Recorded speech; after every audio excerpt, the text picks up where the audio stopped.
ভাই আমি যেখানে যাই সেখানেই কষ্ট, আমাকে কেন মানুষ গ্রহণ করে না? আমি কি এই সমাজের এতটাই ফিকে? এই ভালোবাসার কি দাম আছে? আমাকে সবাই স্বার্থে ব্যবহার করছে, আমি সবার স্বার্থের শিকার।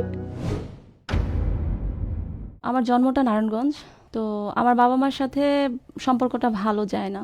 তারপর আমার বাবা, যেহেতু আমরা 4টা ভাই বোন ছিলাম, বাবা মায়ের সাথে ডিভোর্স হয়নি, কিন্তু বাবা খরচ দেয় না বা এরকম কিছু, তখন আমাকে একটা ফ্যামিলিতে দিয়ে দেয়, অন্য ফ্যামিলিতে বড় হই। তো আমি আর আমার বাবা মার কথা কিন্তু আমি আর বলতে পারবো না যে তারা কোথায় আছে, বা ওদেরকে জিজ্ঞেস করলে বলতো যে জানি না। আমিও কিন্তু তাদেরকে খুঁজতে থাকি, কিন্তু তাদের দেখা আমি আর পাইনি। তা আমি এক পর্যায়ে ওইখানে ওই ফ্যামিলিতেই বড় হই। সেই ফ্যামিলির বাবাটা খুব ভালো ছিল, মানে আমাকে খুব আদর করতো। তো আদর করতো বিধায় ওই ফ্যামিলির ছেলে মেয়ে আমাকে দেখতে পারতো না, যেহেতু আমি এতিম। ওই হিসাবে কিন্তু আমাকে বাবা কেন আদর করবে, তাদেরকে আদর করে না। তো সেই ক্ষেত্রে কি হয় যে দেখা গেছে যখন বাবা চলে যেত, তখন আমাকে বিভিন্ন জায়গাতে আঘাত করত যাতে আমি চলে যাই এখান থেকে। তো তারপরে মানে আস্তে আস্তে ওখান থেকে বড় হই, এভাবেই আঘাত পেয়ে বড় হই। তারপরে ওই বাবাটাও মারা যায়। মারা যাওয়ার পর এক পর্যায়ে মানে আমার ওইখানে মানে টিকে থাকা বলেন, বেঁচে থাকা বলেন, খুবই মানে কষ্টকর হয়ে ওঠে। তো তখন আমার এই যে একজন ছেলের সাথে আমার পরিচয় হয়, ওই ছেলেটা আমাকে পছন্দ করে। কথাবার্তা হওয়ার পর তখন উনি আমাকে মানে প্রস্তাব করলো বিয়ের। বলছি ঠিক আছে, যদি আমাকে তোমার পছন্দ হয় তাহলে আপনি আমার বাসায় প্রস্তাব পাঠান। তো পরে বললো হ্যাঁ আমি প্রস্তাব পাঠাবো। তো একদিন দেখা করতে আসছে, দেখা করতে আসার পর সে আমাকে ধানমন্ডিতে নিয়ে আসে। তো এক পর্যায়ে কথা বলতে বলতে তখন আমি তাকে মানে এই কথাটা বলছিলাম যে আমার জীবনে কিছু ঘটনা আছে, আপনার আসলে জানা দরকার। তখন সে আমাকে মানে ওই বলার সেই সময়টা আর দেয়নি, যে আমি যে মানে এই ফ্যামিলির কেউ না বা তাদের রক্তের কেউ না। হ্যাঁ, তো তখন সে আমাকে বলল যে আমি কোনো কিছু শুনতে চাই না, আমি তোমাকে বিয়ে করতে চাই। বললেন না ব্যাপারটা? না, তখন আর বলা হয়নি। তো তখন সে আমাকে মানে এক পর্যায়ে বিয়ে করবে। তখন আমি চিন্তা করলাম যে বা আমিও তো মানে এই জায়গাতে অনেক কষ্ট করে মানে বড় হয়েছি, তো এখন যেহেতু সে আমাকে বলতেছে, তো মানে অত কিছু চিন্তা করিনি। তো সে আমাকে এক পর্যায়ে বিয়ে করলো। বিয়ে করার পর সংসার শুরু করলাম। আপনি আর যে বাসায় থাকতেন সেখানে আর ফেরত গেলেন না? না, ফেরত গেলাম না, কিন্তু তাদেরকে আমি জানাই। 3 দিন পর আমি তাদেরকে জানাই যে মা এরকম এরকম বিয়ে করছি, চিন্তা করে না, এই যে তোমাদের জামাই, একটু কথা বলো। তো ওইভাবে আর কি। পরে ও বলতেছে যে সমস্যা হবে না, আপনার মেয়ে আমার কাছে ভালো থাকবে। বলার পর ও মানে আমাকে আমার শ্বশুর বাড়ির ওইখানে একটা বাসা নেয়। বাসা নেওয়ার পর তখন মানে তার বাবা মায়ের কাছে খবর যায় যে এরকম এরকম আপনার ছেলে বিয়ে করে। বিয়ে করার পর তখন তার বাবা মা পরের দিন কিছু লোক নিয়ে আমাকে নিয়ে আসে। ওর বাবা মা একটু ইয়া হয়। তো তখন ওর বড় ভাই বলল যে মেনে নাও মা, মানুষ তো, বিয়ে যেহেতু করে ফেলছে সে তো মানুষ। বলার পর এই যে এইভাবেই ফ্যামিলিতে আছি। হ্যাঁ, তো তখন আমি দেখলাম যে ফ্যামিলিতে আমি গেছি ওরা অত্যন্ত ভালো মানুষ, শিক্ষিত একটা পরিবার, অত্যন্ত ভালো। তখন মানে আমার মানে বাবু পেটে আসে। ও আমাকে বিয়ে করছে, ওর একটা স্বার্থ ছিল, তার যৌন সমস্যা ছিল, তো ওই সময় মানে তার বিয়ে করা জরুরি ছিল। তো তখন সে আমাকে বিয়ে করছে। তারপর যখন আমার বেবি হয়েছে তখন সে বলতেছে আমি আর সংসার করব না। আপনাকে বলতেছে হঠাৎ করে? হঠাৎ করে বাবু পেটে আসার পর পরে আমি বলছি, তখন আমার শ্বশুর আল্লাহ জান্নাত নসিব করুক, উনি মারা গেছেন 1 বছর হয়েছে। তো উনি তখন বলতেছে না, আমার বংশের যেহেতু মানে বাতি আসতেছে, এই বাতি জ্বলবে, তুই থাকলে থাক, না থাকলে না থাক। ছেলেকে এই কথা বলছে। তোর বাচ্চা হওয়ার দায় দায়িত্ব আমি নিলাম, আমার শ্বশুরি কথা বলছে। তখনই তাদের কথাতে বাচ্চাটা দুনিয়াতে আসে। এর মধ্যে তখন আমাকে প্রচন্ড মারধর করতো যে আমি, হ্যাঁ, আমি তোর সাথে সংসার করবো না, তুই কি বুঝিস না, এই সেই, আমার একটা প্রবলেম ছিল সেই জন্য আমি তোকে বিয়ে করছি, এখন তুই আমাকে আল্লাহর রাস্তাতে আমাকে মাফ কর। তখন আমাকে ওইভাবে রেখে শ্বশুর শাশুড়ির কাছে রেখে আমাকে সে চলে গেল। তারপরে যে আমাকে 1 সপ্তাহ পরে বলতেছে আমি তো বলছি আমি তোমার সাথে সংসার করবো না, তুমি বাচ্চা নিয়ে থাকো, আর আমার আব্বা আম্মা তোমাকে অত্যন্ত ভালোবাসে, তুমি তাদের ভালো বউ, তুমি তাদের ভালো মেয়ে, তুমি ওই হিসাবেই থাকো, আমি তোমার সাথে নাই। এই কথা বলে মানে ফোনটা কেটে দিল। বাবু হওয়ার 3 দিন আগে সে আমাকে ডিভোর্স লেটার পাঠিয়ে দেয়। তখন আমি আম্মাকে বললাম আম্মা আমি কি করবো এখন? পর আম্মা বলতেছে আমি তোমাকে নিজের পায়ে দাঁড় করাবো। তো এইভাবে করে উনি আমাকে আপনার সেলাই কাজ বলেন, বিউটি পার্লারের কাজ বলেন, কাজ শিখলাম। কাজ শেখার পর মানে কাজ করে আমার মেয়েটাকে আমি 7 বছর পর্যন্ত বড় করলাম। বড় মেয়েটাই থাকছিলেন কি তার বাবা মার কাছে? 1.5 বছর আমি শ্বশুর শাশুড়ির সাথেই ছিলাম ওই বাড়িতে। তো 1.5 বছর পরে যখন হঠাৎ আসলো, আসার পর ওই ওয়াইফ নিয়ে আমাকে মানে এমন ভাবে সে আমাকে বাসা থেকে বের করছে, মানে রাস্তার কুকুরকেও মানুষ এভাবে টেনে হেঁচড়ে বের করে না। বলতেছে যে আমি ডিভোর্স দেওয়ার পরে কিভাবে এখানে থাকে, আপনার এলাকার লোকজন জড়ো করে, মানে আমার মান সম্মান ইজ্জত কোনোটাই সে রাখে না। তারপরে তারপর আম্মা বলতেছে তুমি থাকো, আমি তোমাকে দূর থেকে সাহায্য করব। তা আমি একটা বাসা ভাড়া নেই, নেওয়ার পর ওখানে আমি থাকলাম, কাজ করি। এই সকালে সন্তানকে দিয়ে যাই, রান্না করে ব্যাগ করে খাবার নিয়ে যাই, আবার 9টা বাজে ছুটি হয়, আস্তে আস্তে 10টাও বেজে যায়। আপনার সন্তানকে কে লালন পালন করতো? দাদির কাছে। আসার পর এই সন্তানকে নিয়ে আমি রাতে ঘুমাই। আমার সন্তান ছিল আমার পৃথিবী, আমার মেয়ে। আমার মেয়ে ছিল আমার অক্সিজেন। তখন ওকে নিয়েই আমি বাঁচি। 7 বছর যখন হয় তখন দেশের বাইরেও যাই। দাদা দাদির কাছে রেখে? হ্যাঁ, রেখে যাই। মানে প্রথম থেকেই আপনার শ্বশুর শাশুড়ি আপনার পাশেই ছিল? পাশে ছিল, এখনো আছে। পরবর্তীতে আমি আমার পরিবার ফেরত পাই। 25 বছর পরে আমি আমার পরিবারকে খুঁজে পাই। সেখানে আমরা 4 বোন 3 ভাই।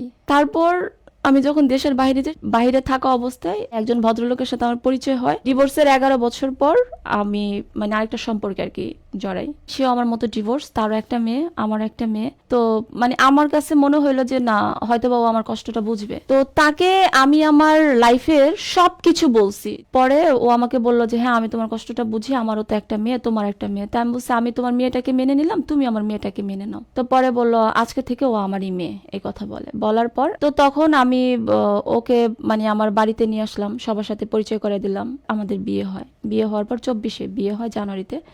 মানে আমার সংসার কিন্তু আমার টাকাতেই চলতো, তার কি এখানে কোনো ইনকাম ছিল না।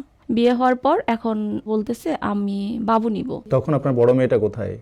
ও তখন ওর দাদির কাছে। আচ্ছা, বড় মেয়েটা দাদির কাছেই থাকে? হ্যাঁ, দাদির কাছেই থাকে, এখনো আছে। তো তখন আমি বললাম তাহলে বাবু নিব। পরে বলে যে হ্যাঁ, আমার বাবু লাগবে, আমার বংশ লাগবে। তো সে সবসময় ছেলে ছেলে করতো, যে আমার ছেলেই লাগবে। তারপরে আমি ওকে বলতাম আচ্ছা যদি মেয়ে হয়, কারণ দেয়ার মালিক তো আল্লাহ। পরে বলে যে মেয়ে হইলে হবে। বাবু হলো, সে মানে মেয়ে হইছে, সে তেমন ইয়ে করতেছে না, তার মুখও দেখতেছে অন্ধকার। তো পরে আমি বললাম তুমি খুশি না? সে হঠাৎ করে দেখতেছি সে খুব রেগে গেল। রেগে গিয়ে আমাকে বলতেছে তোর সাথে আমি নাই। আমি কন্যা সন্তান জন্ম দেওয়াটা কি আমার পাপ? এটা কি আমি দিতে পারবো না আপনি দিতে পারবেন, নাকি এটা আমার মধ্যেই আছে? তাহলে এই যে যাদের নারীদের কন্যা সন্তান, এটা কি নারীদেরই দোষ? পুরুষের কোনো দোষ নেই এখানে? তাহলে এটার সাফার শুধু নারীরা কেন ভোগ করবে? শুধু আমি না, আমার মতন এরকম অনেকেই আছে যারা কন্যা সন্তান জন্ম দেওয়ার পর হাজবেন্ডকে হারায়। 2026 সালে সেসব কথা শুনতে হবে, এটা খুবই দুঃখজনক এবং মর্মান্তিক। যারা এরকম ধরনের মন্তব্য করে বা এরকম মন মানসিকতা রাখে, তারা আসলে মেন্টালি সিক, মানসিকভাবে অসুস্থ যারা, তারা এইভাবে চিন্তা করতে পারে। আমার যে লাস্ট আমি এত বছর চাকরি করছি বিদেশ বা বাংলাদেশ, যে কয় টাকা আমার ব্যাংকে ছিল, ওটা আমি জানি না যে সে শুধু টাকাগুলোর জন্যই আসছে আমার লাইফে। সে সব শেষ করে দিয়ে আমার বাচ্চা 13 দিনের রেখে সে চলে যায়। আমি আমার এই মেয়েটাকে নিয়ে আমি কি করব? তখন আমি এই বাবুটাকে নিয়ে, এই সিজারের বাচ্চা নিয়ে আপনার 13 দিন আমি ওকে নিয়ে হাঁটতে পারতাম না, জানেন ভাই, পেটে প্রচণ্ড ব্যথা করতো, ঘরে খাবার ছিল না। ওই অবস্থাতে সে আমাকে রেখে যায়, কিন্তু আমার পেটে ছিল না খাবার। তো যাই হোক, তো এইভাবে করে বাবার কাছে যখন আসছি রোজার মধ্যে, আপন বাবা আমাকে যে জন্ম দিচ্ছে, আমার বাবা বলতেছে তুই এখানে থাক, সমস্যা হবে না। থাকলাম। তারপর 2 দিন পর আমার বাবা আমার সাথে খারাপ ব্যবহার করা শুরু করলো, যে মেয়েকে তো এখন আমাকে দেখতে হবে, বাচ্চাকেও দেখতে হবে, সে তো একা না। আমার বাবা আমাকে খাবার দিবে না। আমার যে বাবা, তারও আমাকে যখন বিপদ দেখছে, তখন তারও আমাকে মেনে নেয়নি। তো তখন আমি এই কষ্টগুলো দেখে আমি ওখানে থাকিনি। 3 দিন আমি রোজার মধ্যে আমি আমার মেয়েকে নিয়ে আবার বের হয়ে আসি। তখন আমার মেয়ের 5 মাস। এত কষ্ট যাদের জন্য করলাম, তাদেরকে খুঁজে বের করার জন্য, মাকে দেখার জন্য, ওইখানে শুনি যে মাও আমার মারা গেছে আমারই জন্যে। সে শুধু আমার জন্য কান্নাকাটি করতো যে আমার মেয়েটা কোথায়, আমার মেয়েটা কোথায়। আমার জন্য আমার মা প্যারালাইজড হয়ে 6 বছর, আমার মা জীবিত ছিলেন 6 বছর পরে আমার মা জামা ছিল, ওই জামা ধরে নাকি বলছে আল্লাহ যদি একটা বার যদি সুযোগ দিত আমার মেয়েটাকে দেখার, ওইটা নিয়ে মারা গেছে বুকের মধ্যে, কিন্তু আমি মাকে পাইনি। তো আমি যাদেরকে এত কষ্ট করে বের করলাম, তারা কিন্তু আমাকে প্রথমে বলতে পারতো যে না, স্বীকার করবো না। আমি কিন্তু মেনে নিছি তাদেরকে, কিন্তু আজকে তারা কেন আমাকে মানে না? তারা মানেনি আমাকে, মন থেকে করেনি। তারা আমার টাকা দেখে, আমার যখন ভালো পজিশনটা দেখে আমাকে তাড়িয়ে করছে। তো আমি মেয়েকে নিয়ে এতিমখানাতে ছিলাম। 3 মাসের মতন। তো এতিমখানায় থাকার পর দেখতেছি ওইখানে অনেক কষ্ট, খাওয়ার কষ্ট, থাকার কষ্ট। ভাই আমি যেখানে যাই সেখানে খাওয়ার কষ্ট। আমাকে কেন মানুষ গ্রহণ করে না? আমি কি এই সমাজের এতটাই ফিকে? আমাকে প্রথম স্বামী বিয়ে করছে তার স্বার্থের জন্য, দ্বিতীয় স্বামীও স্বার্থের জন্য। তাহলে আমাকে এই ভালোবাসার কি দাম আছে? আমাকে সবাই স্বার্থে ব্যবহার করছে, আমি সবার স্বার্থের শিকার। আজকে আমার মেয়েটাকে নিয়ে আমি জায়গায় জায়গায় জায়গায় জায়গায় ঘুরতেছি কেন? আমার পরিবার থাকতো, আজকে আমার কোথাও ঠাঁই নাই, কোথাও জায়গা নেই।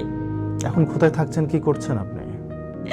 এখন আমি আছি নারায়ণগঞ্জে। আমার লাস্ট একটা গোল্ড ছিল, একটা লকেট। ওইটা আমি এই অবস্থাতে আপনার 90,000 টাকা বিক্রি করি।